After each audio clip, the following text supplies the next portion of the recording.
কথা বলা শুরু করছি। আপনারা যদি কথা বলেন আমি কিন্তু দুইবার বলবো না। আমরা আজকে উপদেষ্টা পরিষদের মিটিং এ আমাদের গুরুত্বপূর্ণ তিনটা সিদ্ধান্ত হয়েছে। আমি এই রিড আউট করবো, এটা রিড আউট করার পরে আপনার সিদ্ধান্তগুলো জানতে পারবেন। আজ শনিবার 20 মে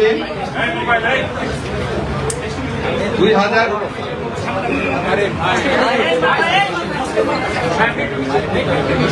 আচ্ছা, আমি আবার থেকে পড়ছি। হ্যাঁ, আজ শনিবার 10 মে 2025 তারিখে উপদেষ্টা পরিষদের এক বিশেষ সভা অনুষ্ঠিত হয়।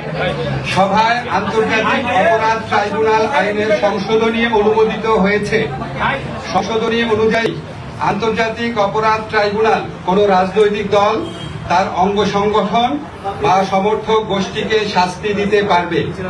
উপদেষ্টা পরিষদের বৈঠকে আন্তর্জাতিক অপরাধ ট্রাইব্যুনালে বাংলাদেশের আওয়ামী লীগ ও তার নেতাদের বিচার কার্য সম্পন্ন না হওয়া পর্যন্ত দেশের নিরাপত্তা ও সার্বভৌমত্ব রক্ষা, জুলাই আন্দোলনের নেতাকর্মীদের নিরাপত্তা এবং আন্তর্জাতিক অপরাধ ট্রাইব্যুনালের বাদী ও সাক্ষীদের সুরক্ষার জন্য সন্ত্রাস বিরোধী আইনের অধীনে সাইবার স্পেস সহ আওয়ামী লীগের যাবতীয় কার্যক্রম নিষিদ্ধ করার সিদ্ধান্ত গ্রহণ করা হয়েছে।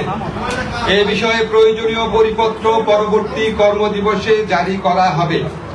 এর পাশাপাশি আজকের উপদেষ্টা পরিষদের বৈঠকে জুলাই ঘোষণাপত্র আগামী 30 কার্যদিবসের মধ্যে চূড়ান্ত করে প্রকাশ করার সিদ্ধান্ত গৃহীত হয়েছে। ধন্যবাদ।